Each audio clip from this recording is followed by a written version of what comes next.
Welcome, Lord McConnell. It's good to see you here. Thanks for your submission to the Commission, and thanks for sparing the time to talk to us this afternoon. This is our sixth meeting of the Commission on Parliamentary Reform, and I have apologies today from Jackson Carlaw and John Finney. And John Edward, welcome to his first meeting, deputising for Jeremy Purvis. Also welcome Professor Paul Kearney from Stirling University, who's been appointed as advisor to the committee. He'll be checking and challenging in our work as we go ahead and pointing us in different directions and supporting us. You're very welcome, Paul. You raised a wide-ranging number of questions, Lord McConnell, in your submission, and we're delighted to read it. Is there anything you'd like to say as an opening statement before we can maybe raise some questions with you? There is. Can I say, first of all, thank you very much for the invitation, and thanks to the Secretariat, who've been fabulous to deal with in the preparation for today. I think also thanks to the presiding officer for setting this group up. I think it's very hard for institutions to change when all of those involved, whether they are elected members or officials in a parliament or in any other organisation, it's very hard to change from the inside, because people have a natural tendency to preserve the status quo and defend what they have been doing and their pride in what they've been doing. And I think having an independent commission is timely, it's the right approach, and I hope the commission is going to be radical in its approach. I would also like to say that I think in many respects the Parliament has been true to its original principles. I think those original principles, transparency, accountability and partnership and so on, were right for their times. Kenyon Wright, who died last week, was very instrumental in helping us set out that vision back in the 1990s, and there are many aspects of the work of the Parliament over the last 18 years of which I think Scotland can be proud and the members can be proud. But I also think the Parliament can do better, and I'm delighted to have a chance to expand on that in questions today. I have visited parliaments all over the world, not just as a minister, but also since my time after leaving ministerial office. I've seen some really bad examples, terrible behaviour in some parliaments around the world, but I've also seen some good examples of good challenge, good debate. And I would hope that the Scottish Parliament will always strive to reach the top end of that scale. I think there are two main issues, and I mentioned this in my paper, that I would like to have a chance to talk a bit more about today. One is that I think the balance between MSPs as representatives of their parties and MSPs as representatives of the people, either their individual constituents or collectively of Scotland, I think that balance has shifted far too far in the direction of the parties. It's partly a function of the electoral system, but I think it's also a function of the way the committees operate in the Parliament and a number of other procedural issues. And I think there is a need to make some radical changes. The culture of that will not change without systematic change, in my view. I think there has to be radical change to procedures to try and help change the culture and encourage MSPs to take a different approach. I believe strongly in backbenchers electing committee chairs, not party whips, appointing them. I believe that committees need to be reviewed. The original idea to have merged committees that deal with legislation and longer-term reports I don't think has worked well enough, and there needs to be space for committees to develop longer-term thinking. And I believe that the other area that needs to be tackled is the scrutiny of ministers, and I believe this when I was a minister. I proposed changes to ministerial question times, and in other areas when I was First Minister. I believe that government performs better when it is challenged, and ministers do a better job when they fear being challenged. And I think the Parliament needs to be able to scrutinise the work of ministers in a far more pressurised way. And that, to me, that would involve individual question times for individual cabinet secretaries and their juniors, but also question times that involve much more in the way of spontaneous and topical questions, and not questions that are scripted weeks in advance or by others. I also think there's far more scope for more flexibility in the parliamentary timetable and more topical statements where ministers can be questioned on the big issues that arise from day to day.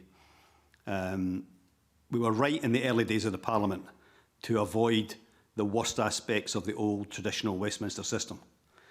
But that doesn't mean to say we can't get the odd good idea from there as well.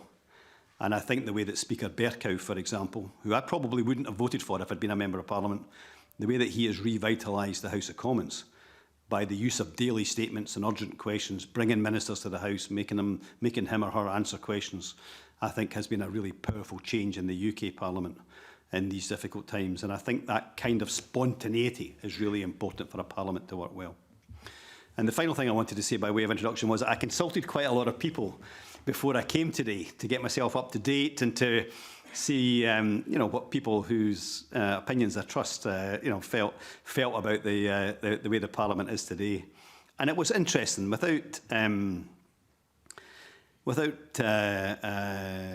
being flippant, I thought it was interesting that the MSPs and former MSPs that I spoke to were all quite defensive about the institution. Some suggested more MSPs as a solution to any of the problems, rather than necessarily structural change. All of the people I spoke to who from outside the Parliament, but maybe deal with it on a regular basis and really believe in it, but the people from outside the Parliament believe it's not doing well enough and there needs to be change. And I think that should tell a story to the Commission that the Commission hopefully will respond to. Thank you very much. Thank you. Thank you.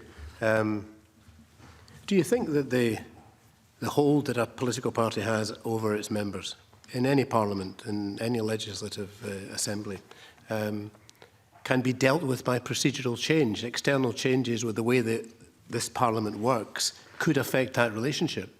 Is that not their first relationship? No, I think their first relationship is with their constituents, and they have two other relationships. One is to the collective national interest, and the other is to be a representative of their party, because in the main people vote for parties rather than individuals, and we know that that's the case, and therefore they should be concerned about the party and what they do on its behalf. But I do think that if a parliament is going to function properly, it needs to be able to do those three important things well. One, of course, is have debates on issues of national importance and speak for the nation. The second, of course, good legislation. And the third, good scrutiny of the government. And I think parliaments perform those responsibilities best when they have the active participation and the independent participation from time to time of strong backbench members of that parliament.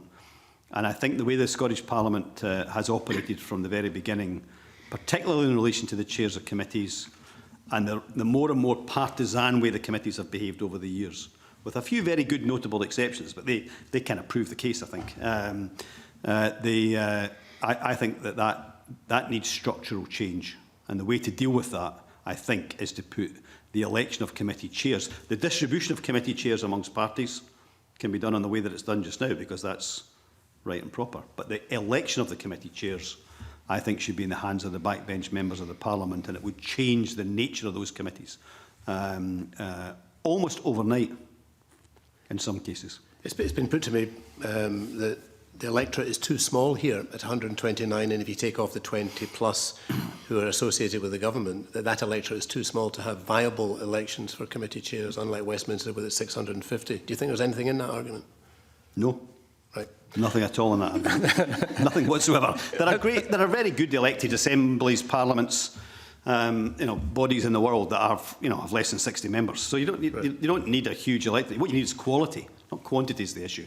Quality is the issue. It's also said to me recently, I think, into my anecdotage at this early hour of the day, it's also said to me recently that the most independent members of this place are those who have served in government and are former ministers, and therefore know that their career is to be a good parliamentarian, and they're not watching their back to see to get preferment within their own party when it assumes some power within the Parliament or achieves government status.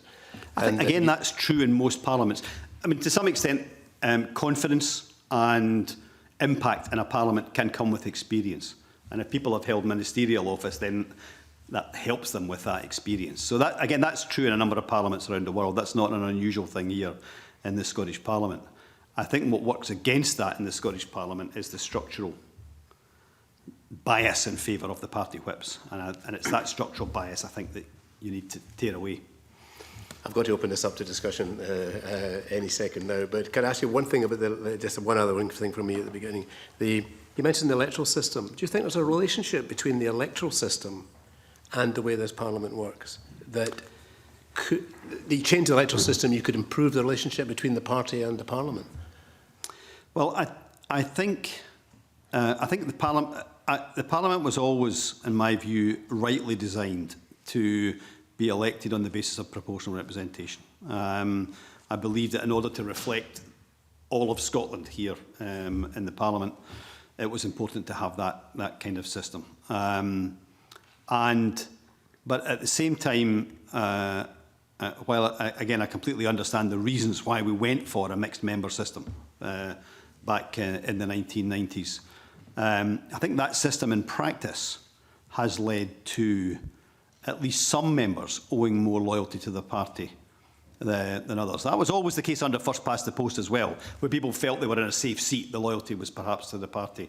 But I think I do think the mixed member system with the list members has allowed the parties perhaps to exert more control over members than they would otherwise have had if members were all locally elected. I think it's very hard to deal with that in legislation, to intervene in the way that parties select their candidates and the way that they hold candidates and elected members accountable inside their parties. But I do think that perhaps there is a case for looking at the way in which people can become almost a parliamentarian for life, sitting on a list in one of the regions. And maybe that's an issue that could be tackled over the longer term. Right, okay. Any comments, Boyd? How much scope do you think there is within the present timetable in Parliament to make the kind of adjustments that you see as necessary, or would you wish to see a change in the parliamentary week, for instance? Well, I was strongly in favour of having opportunities for the Parliament to meet on a Tuesday when I was First Minister, so I welcomed that change when it finally happened after 2011. I'm not sure it happened in the right way. I think it certainly made the week more flexible and it gave more opportunities for more topical debate earlier in the week. I always felt when I was a minister and when I was First Minister that not being able to speak to the Parliament on a Tuesday when all kinds of events may have taken place since the previous Thursday, I always thought that was a problem.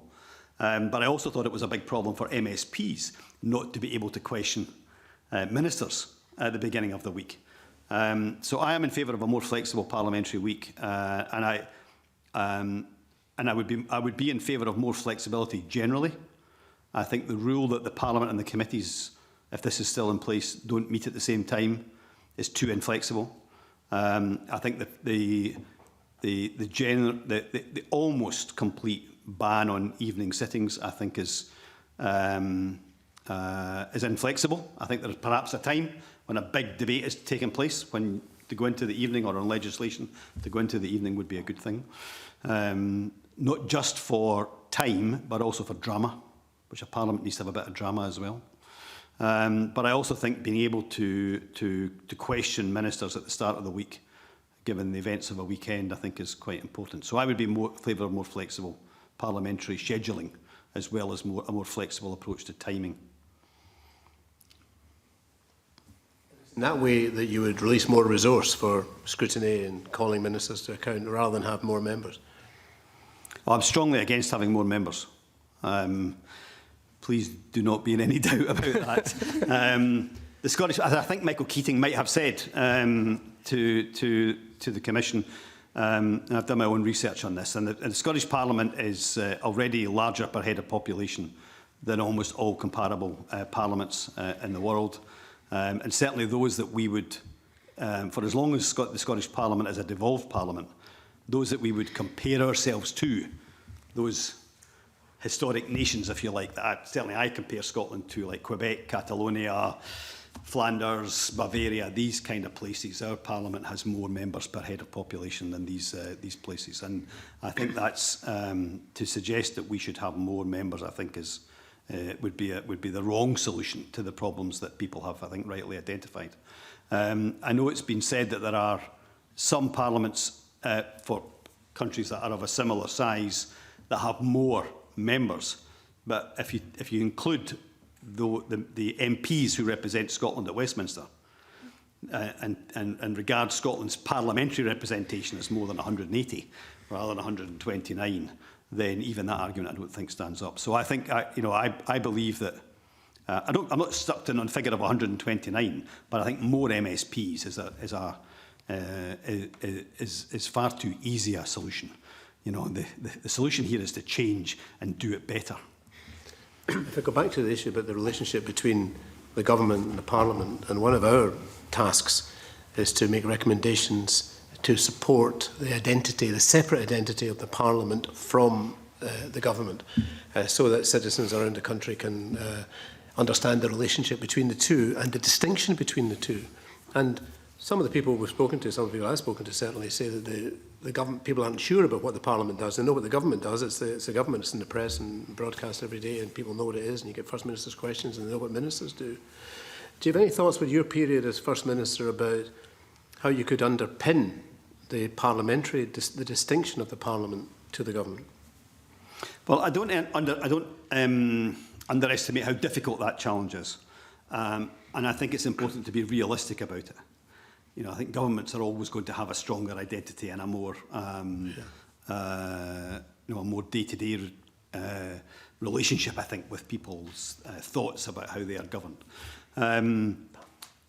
I do think we made a concerted effort in 2003, 2004, 2005, and when I say we, I mean myself, the current First Minister, who was then Leader of the Opposition, and the then presiding officer. I think we made a real effort at the time when the Parliament moved into the new building to raise the standard of debate, to raise the quality of the experience and the strength of confidence that people had across Scotland in the institution.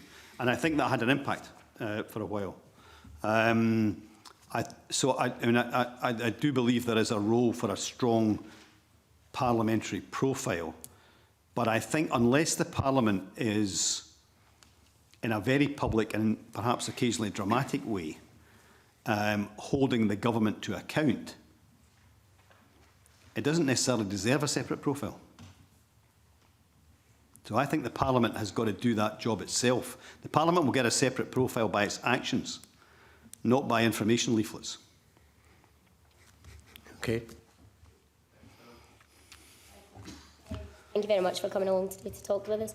I'm of the view that I think most people who get into politics and become MSPs are there because they want to make a difference, and I think that it's important, therefore, that lived experience and expertise forms a huge part of how they do that.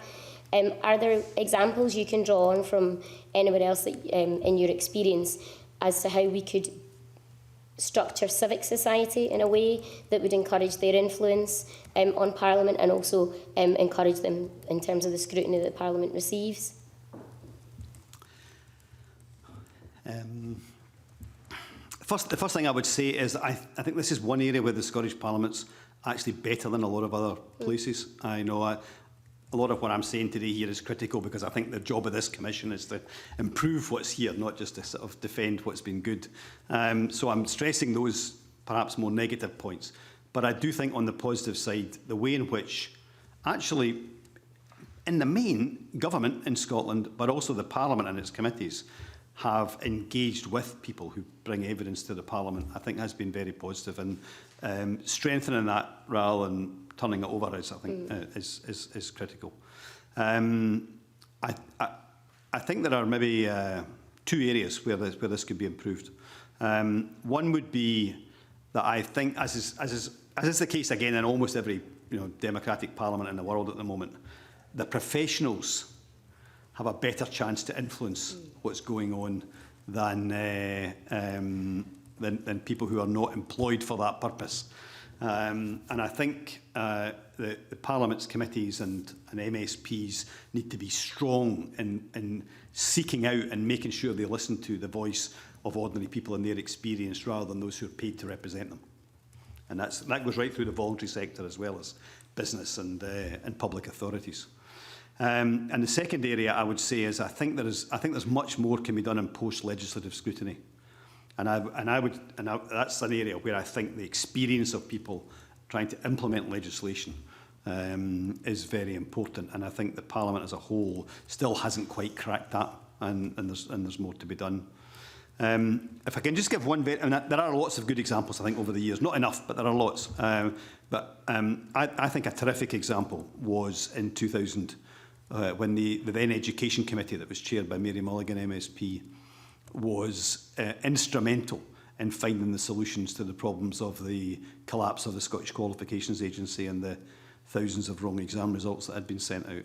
And when I was Education Minister and we were trying to ensure that the same thing didn't happen a year later, the way in which the Education Committee listened to the experience of teachers, administrators, pupils, all sorts of others about the way in which the exam system had been brought in, the way in which the exams had been run, and the way in which the results had had an impact on people's lives, I think was critical in them coming up with recommendations that we were able then to accept and deliver to make sure the exams worked the following year. And so I think that's one of the best examples over the last 18 years. There's been a few, but that's one of them. And that was about getting that experience of people to come in, tell it as it was, and the committee then to take its job seriously in a non-partisan way and tell the government what needed to be done and us then to deliver it. Can I ask a quick follow-up, if that's good? That sounds like a really good example, and I'm sure that we can probably follow up after to look at some of the ingredients. But what do you think made it work like that? Because I know that the committee structures take evidence quite a lot. So what made that one so special, so good? I think, maybe just take us back to my comments about spontaneity and topicality. Yep. You know, the committee was under pressure. Mm-hmm. We were all under pressure. It had been an absolute shambles. Thousands of people's lives had been affected. And if it wasn't sorted quickly, thousands of people's lives were going to be affected the following year. So the committee knew it had to do a good job. And the ministers knew they had to do a good job. I mean, I knew that if we didn't deliver those exams the following August, I would be out the door. Mr McLeish, who's on next, would have sacked me for not getting those exams right. And, we knew we were under that, we all knew we were under that pressure. And so I think it was actually a good example of the MSPs and the ministers being under pressure. Mm-hmm. They had a time scale, they had to do it right. They couldn't just glide over it, just take a bit of evidence and write a report and then go on to the next subject. Had to get it right and get it right quickly. Mm-hmm. And I think it's actually a good example of why pressure makes a difference in political decision making. Jeff? I just wanted to go back to the committee structure. You were talking about the need for a review. Would that include the number of committees potentially? Would it also, you also talked about separating out the functions of committees. Are you keen on moving to more of a sort of standing select committee type situation as at Westminster? I don't feel qualified at the moment to comment on the number of committees or the breakdown of the various committees. I think I'm too far out of it now to feel confident to comment on that. But I think I can comment maybe even better from the outside about the impact the committees have. Because I think there are a relatively few number of occasions over the last 18 years when the report of a committee has really influenced Scottish thinking or really influenced government policy. And I think the original objective of having a committee that combined the traditional Westminster structure of a standing committee and a bill standing committee and a select committee looking at evidence and longer term thinking. I think that original objective was not a bad objective at all. And the idea was to make bill committees less partisan. That was the purpose for it, was to try and have discussions on legislation as non-partisan as Westminster select committees had been in looking at longer term issues. In fact, the opposite has happened. Because the committees were combined, the committees have become more partisan at looking at long-term issues, rather than less partisan looking at legislation. And I think that's why there needs to be some kind of change. And I don't think I would completely separate the functions, but as part of this attempt to try and encourage a culture change, I would be in favour of ad hoc or specific committees established, maybe on a timetable, to look at longer term issues and to take evidence and to produce reports. And I think either committees themselves being given that very specific function, but perhaps agreed by the Parliament rather than just by themselves. So there's a duty on members to do it properly, or perhaps occasionally an ad hoc committee being established. Your chair asked me about the House of Lords on the way in, and he may be still planning to do that at some point. I mean, there's lots of things I could sit here all day and criticise many of the things that go on at Westminster and in the House of Lords. But one of the things that I think is interesting in the House of Lords, for example, is that they have a system of regular ad hoc committees looking at long-term issues that produce quite serious reports. And I think the Scottish Parliament, that's perhaps an idea the Scottish Parliament could do that would help compensate for those partisan committees that have developed elsewhere. Much, Fiona? Thank you. Can I just go back to when you were talking about the Education Committee in 2000, because I want to try and work out whether there are any impacts on anything else, because I was on the Health and Sport Committee in 2011 when we did a short, sharp care inquiry, which resulted in the now First Minister, the Cabinet Secretary, sitting in front of us and going, I'll change it, I've listened, I'll sort it. And it's really powerful. And as you say, the pressure affected us to do something. I think it was actually on the Education Committee in 2000 when we started down the SQA. But what you as a minister during the education, when we were doing the SQA, did that affect, because that was short and sharp, just like the Health and Sport Committee, did that affect your ministerial timetable in any way? You know, when you had to stop and respond, did that affect bills, timetables, SSIs, non-legislative work in the committee for the minister? But also, for us as a commission, I'd like to look back and ask those committees if it affected their timetables as well. Because your spontaneity is absolutely right, it gets results. But what's its impact on the other bits of a ministerial or a committee's timetable? If I remember rightly, there were certain things that I did as Education Minister that didn't wait for the committee report, because I felt they couldn't wait. But in the main, we did wait for the committee report, and we accepted the committee's recommendations there.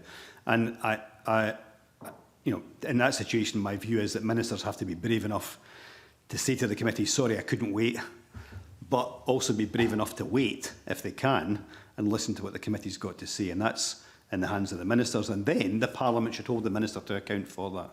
And I do think there is a problem. And you know, I think it was right, in my view, for the Scottish Parliament to try and move away from a very adversarial approach to all aspects of business. That was the right thing to do.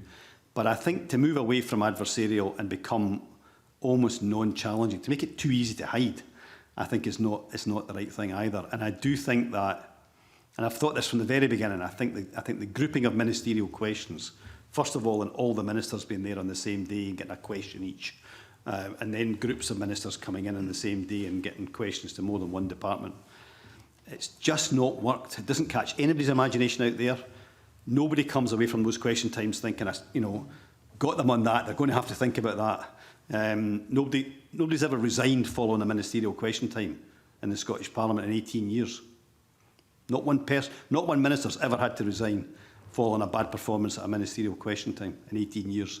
Probably the only Parliament in the world where that's the case. And these question times have to become more challenging. And that's where ministers take responsibility for the decisions, work with the committees when they can, and then answer for those decisions. And that's how a Parliament should function. Katie. It's been suggested to us that perhaps to counter kind of party discipline and to make it more about the people that MSPs represent, that perhaps a backbench MSP committee could be something looked at setting up. Do you have a view on whether that would help to reduce adversarial politics here or not? That's a good question. To some extent, that's what the corporate body was meant to be.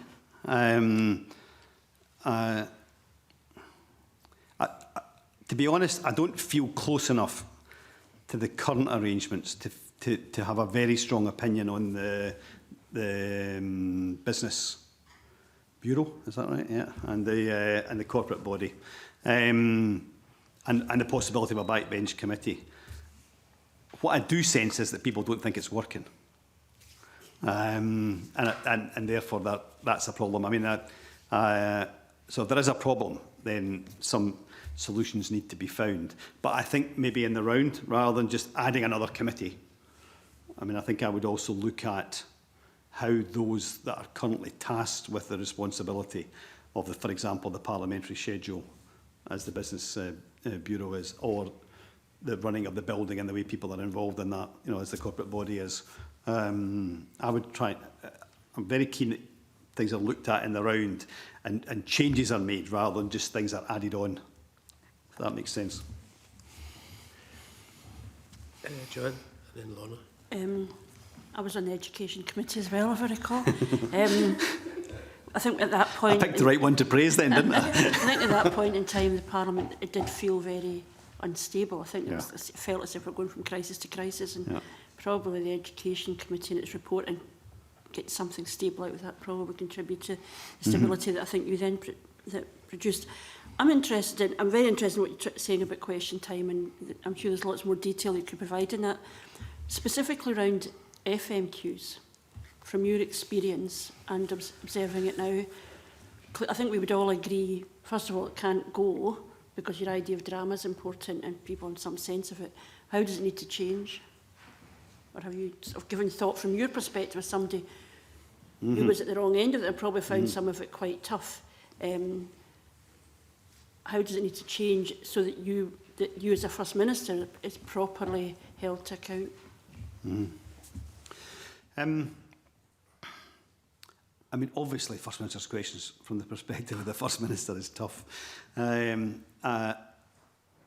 mean, when I reflect back on it, I actually am very grateful that it was part of our system, because I think it's the one time in the week when, as First Minister, you cannot just deal with what's immediately in front of you or what's in your correspondence file from the night before, or the speech you're going to make on the Friday or whatever, but you have to focus on the business of the government and what's happening in every department for that couple of hours or so on a Thursday morning when you're preparing. And I actually found it as a fantastic opportunity in some ways to get up to date every week on what was happening, to be aware of problems, sometimes to fix them before questions happened, And I think that's a really healthy thing in the British system. I'm sure that happens in number 10 as well with Prime Minister's questions. That just that one moment in the week when the leader of the government has to be on top of everything the government's doing as best as they can, I think it's a very healthy thing because it keeps you in touch with what your ministers are doing and what people are feeling.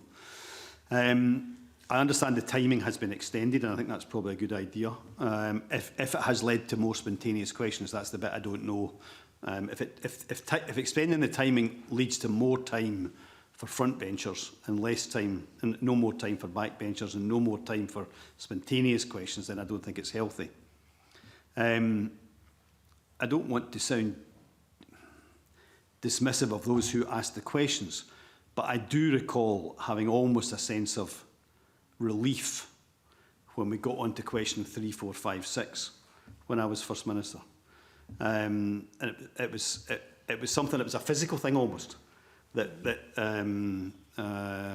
wasn't a comment in any way on the importance of the questions, because sometimes questions 3, 4, 5 and 6 could be really important and it could actually be quite difficult.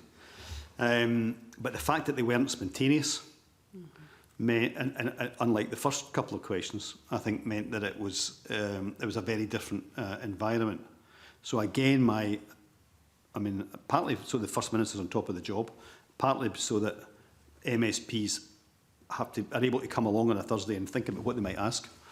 I think having more spontaneous topical questions during First Minister's questions is a good thing. Backbenchers should be, banging on the door of the presiding officer that morning to say, so this is happening this week and I want to ask a question about it. Not as a frontbencher, but as a backbencher. And I think the more opportunities you have for that, the less places there are for individual MSPs to hide. I do recall as a junior minister, the greatest fear was that you were going to get asked a question that was anything to do with my own area of responsibility. So it actually, in that sense, probably was good for government, because you had to get all whatever were going to be the challenges out so that you didn't have to deal with it. So is your position then, because I do remember at the time arguing with opposition members round questions not being specific, they were arguing it should be more of a surprise, and the argument at the time was, we don't want to prove how clever you are off the cuff. We want considered responses to serious questions, which is why so many of our questions are all, they're closed questions. They're not open and they can't surprise. It's your position really that that hasn't worked, and it would be better. I don't know how the Westminster system works because we don't ever see the questions. But presumably it's all very vague, and everybody's effectively got an open question. And do you think, does that lend itself to the whoever's best at getting by something, or does it do exactly what you want to do, or would it do it better, force government to actually look at everything because we don't know what's coming up? I think to some extent what happened with questions at the very beginning was a result of the relative inexperience of the Parliament. I've thought a lot about this over the years, and I think it was good intentions that getting considered answers on questions that come in advance was the right thing to do to get proper considered answers. But that's what written questions are for. That's what the short debates at the end of the day are for. To put a topic up and get a considered speech from a minister on it. I think oral questions should be about holding ministers accountable. And I think the best way to do that, I think, is more spontaneity and more topicality. And I have, from the very first experience as a minister, from the very first year, I felt there was something not right about it. And I could feel the level of interest draining out of the Parliament as a result. And I think it's just got worse and worse and worse over the years. And I do think that creating individual departmental questions times. I would have at least one a day. Any day the Parliament sits, I'd have at least one of them up there answering some questions. And I would have the majority of the questions coming from the backbenches on the day. Maybe a few pre-scripted ones to get the discussion started. I actually think, again, to make my point, there are loads of things I would criticise in the House of Lords, but the half-hour question time, maybe be interesting for any members of the Commission in London, during your deliberations, it'd be worth coming in to watch, because the half-hour question time, or even watching it on the TV one day, the half-hour question time in the House of Lords is 4 questions, 7.5 minutes each. The 4 questions, 3 of them are tabled 4 weeks in advance, so the subjects are decided well in advance. But after that first question is asked by the member who's put it down, it's 7 minutes of free-for-all on that topic. And a minister, say the Education Minister, answering a question about university funding, can then be answering a question about visas for university overseas students, or answering a question about schools, social mobility, access to university, whatever. And things come out of the chamber on the day. They can be topical, they can just be passionate. And I think that adds to the atmosphere, the drama of the occasion. And I know the ministers feel pressure. I know they feel pressure. See them preparing outside before they go in and checking afterwards if they've done the right thing. I think a bit more of that in Scotland would be really healthy. Can I ask just one last point? This is an issue that's developed over time, and this is a question of, and I wonder what your recollection of your advice was in this, the accuracy of answers. It's a common sort of bleat of the opposition is you didn't answer the question. There's a bigger issue about not answering it accurately. I get that you choose not to say something you don't want to say, but I don't recollect being allowed just to say whatever I got to get past the moment. What was we have had, in the past, we've been advised it's not a matter for the presiding officer, for example, the accuracy of what a minister might say. What was your view of that, as First Minister, of what you expected of yourself and of your ministers, and what would happen if you could establish that people had actually not told the truth in the chamber? Without naming names, there were a few ministers who were appointed by me who incurred my wrath for not answering properly in the chamber and treating the chamber with respect. I felt it was a really strong duty on ministers that answers should be proper. I think when I was a minister, both as Finance Minister and Education Minister, I feel as if I had quite a good relationship with the chamber because I always thought I made an effort to try and answer the question. But I think there was some pressure at times, and sometimes an inclination on the part of others to say whatever you could to get through the the question time. So I remember saying at the time, I think there was a little bit of publicity around about Christmas for some of the things I said when I became First Minister, but one of my very early pieces of advice to ministers was to be open and upfront and to answer. And if there's a problem, deal with it. Don't just give people statistics that spin your way out of it. Try and deal with the problem and engage with it, because that's the only way we solve the problems. So I think from a minister's point of view, a pressured question time can be a good thing, because you learn more, you find out what the issues are, and you can respond to that if you're a good minister. It's only bad ministers that should fear tough question times. Do you think a presiding officer should have a role, however, in a responsibility where a minister can be identified as having not been accurate in what they've said? I think it's very hard for the presiding officer to make a value judgment on whether an answer has been good enough or not. But I do think if the presiding officer spots a consistent problem with a minister, or a particular problem with one answer, then it's incumbent on the presiding officer to raise that with the First Minister and the First Minister to deal with it. And that happened between me and George Reid. Okay. Definitely happened. Okay, thank you. Oh, no. John has actually just asked all the questions I was going to ask, particularly the last time. But we talk about the scrutiny of the government and First Minister's question time and it being drama, but there's good drama and there's bad drama. And is that the best form, really, of scrutiny that we can find? Because I think if you ask the general public, they would just say it's either just a shouting match, or, to go back to that, they never answer the questions, or they just throw the question back, another question, well, your side didn't do any better. And it's very partisan. Maybe related to your role now in the House of Lords, you have crossbench lords who are not related to one part or the other. Do you think that makes a difference? Well, they can be quite partisan in their own way. I think, again, I mentioned John Bercow as Speaker of the House of Commons, partly because I've never served there, so I've no need to defend the institution, and I've got lots of criticisms of the institution. And I probably wouldn't have voted for him, you know, when he stood for election as Speaker. But I think the way he calls the chamber to order is really powerful. You know, he has authority in that chair, and he can't always stop it, because the nature of the beast is hard to change. But he does make the minister wait until the place is quiet and then answer the question. And I think that's I think a strong presiding officer is fundamental to this. I think a noisy chamber is not necessarily a bad thing. An out-of-order chamber is a very bad thing. And I've seen chambers in other countries that are awful. I can think of two in particular that I won't name, but where the question time is just nothing but a shouting match for 40 minutes. Or other chambers where people are wandering round. I was in one late last year where the members were literally wandering around in front of the person speaking and around behind them, and it was just utter chaos. Nobody's hearing a thing that's going on.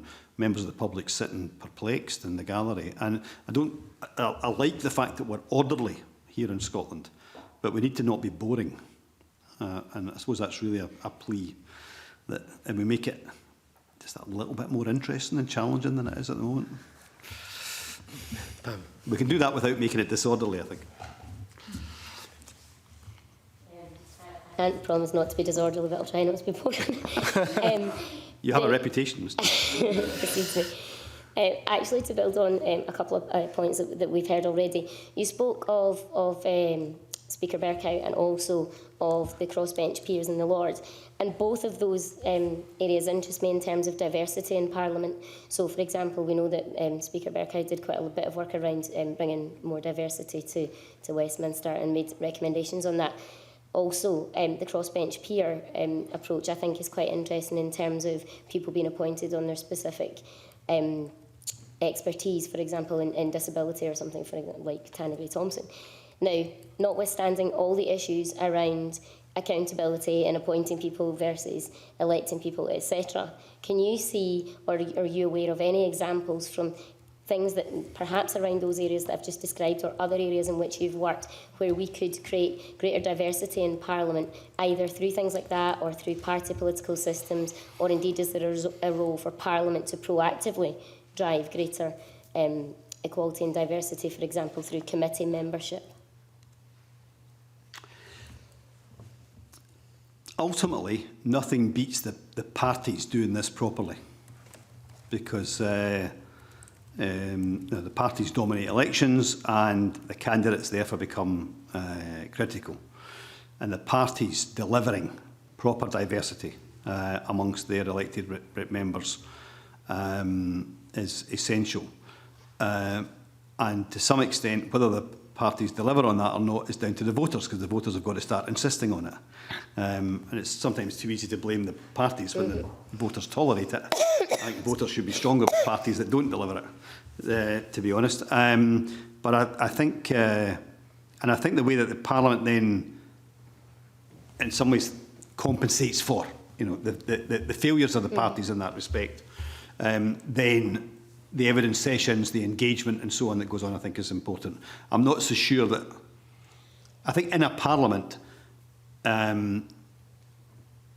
the status of the individual member of that Parliament, elected member of that Parliament, is different from somebody who comes along like Paul to advise a committee. And that has to always be the case in the Parliament. I think there might be some quite interesting ways of ensuring in a more structured way how Parliament consults those outside in a very structured way, rather than just simply deal with those that are paid to influence. But again, I'm not absolutely up to date with what is currently going on, so whether I'm in a good position to judge that or not, I'm not so certain. Jeff, and then we'll have to begin to pull this together. Yeah, it's just a very quick question. You talked about the voting system earlier. I was just wondering what your preferred voting system would be. Would it be STV, alternative vote, something else? I thought there was a review of this in 2004, 5, something like that. Was that right? I don't. At the time, I thought looking at single transferable vote was worth considering, but I wasn't stuck on the idea, and the evidence seemed to be mixed as to whether it would be more effective or not. I do think there's an issue about there's a big debate in the first few months of the Parliament about whether members on the regional lists had to have absolutely equitable rights with members from the constituencies. To this day, I still feel we got that wrong. I think everybody has the same right in the Parliament to vote and to speak and to ask questions and so on. But I think the two jobs are different. And if you were asking me specifically, I would say that if we're going to retain the current system, we need to do something about the fact that the way the list system currently operates, the balance in favour of the parties is too strong, and it takes power away from voters. And I think there's a case for looking at term limits on regional lists. I'm not in favour of term limits in constituencies, because I believe that constituents should be able to elect who they want to elect to represent them in a national parliament. But I think term limits on the regional lists might be quite interesting. It would get rid of the job for life element. And I'm not stuck on this idea, but I would be tempted to look at a rule that said that if you stand for election, you either stand for election in the constituency or you stand on the list, and force people to choose. I think there's a problem across both developed and developing democracies in the world, where politicians are getting out of touch with, or have got out of touch with, ordinary people, and voters feel distant from politicians, and it's partly because people feel there are too many professional politicians and not enough representatives of people's ordinary everyday lives.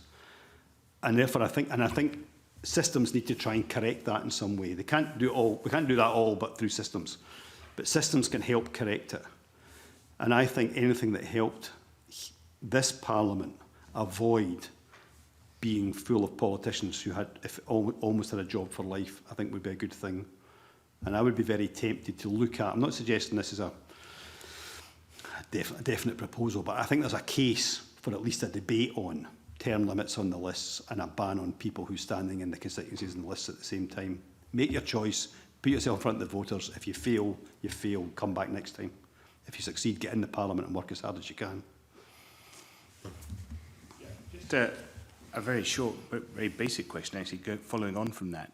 If you look at all the issues that are raised in terms of would pre-legislative scrutiny help the government explain better what it's trying to do, would post-legislative scrutiny help demonstrate to the public the effect that the Parliament's had when it produced the legislation, and the two parallel duties of the Parliament to be the chamber of the nation as such, but also to be the scrutiny body of government and of others. To what extent, both in this place and in your other experiences, do you think that the general public are able to fully get a sense of what the Parliament's job is? I mean, the chamber of the nation thing, I think, is clear for most people. But in terms of the actual day-to-day scrutiny that committees do here in the Lords and elsewhere, to what extent do you think that's sufficiently well understood or sufficiently well advertised by the Parliament itself? I don't think the purpose of post-legislative scrutiny, for example, would be to show people the impact of the legislation. It would be to correct the failings of the institution and not passing the right legislation the first time, if you see what I mean. I'm very much a glass half full kind of person. You know, I believe that, you know, I'm an optimistic person in everything I do, and I celebrate what's good about this Parliament and others as well. But I also understand that institutions and people have failings and we make mistakes, and from time to time the legislation won't be right. From time to time the government will make mistakes. Individual ministers and others make mistakes. And to go back to something that Joanne asked about earlier, that, you know, when individual ministers made mistakes from me, I saw their job as being to apologise quickly and fix it. You know, don't hide it. And that way just lies trouble. And so I think I do recognise that people and institutions will not always get things right, and I think the system should help them then correct those mistakes. But they should also provide opportunities to highlight those mistakes, not for revenge or blame, but to make sure they're doing the right thing. And I do think, to go back to something I said earlier, maybe a wee bit too directly at the chair, you know, I do think that the Parliament will only have a profile separate from the government if the Parliament feels separate from the government and acts from time to time separate from the government. And if there's a, you know, when was the last time there was you know, the TV cameras were sitting outside the chamber at 6 o'clock on the evening news, waiting to hear the result of a vote about a huge issue that people had engaged with in advance and were waiting to see what way the MSPs went? You know, I think the chamber has become too predictable, too partisan, and too structured. And I do think spontaneity, it's not drama for its own sake, but spontaneity and challenge creates interest, and interest enhances democracy. Just the last one from you, or maybe last two. First one's one specific, one general. The specific one, do you think that, I mean, the Parliament holds, you talked about holding ministers to account, the government to account. What do you think the role of the Parliament should be holding chief executives of public bodies to account? Should it have a role? Well, I'm not so sure that the Parliament's role is to hold the chief executives of public bodies to account if those public bodies have a board.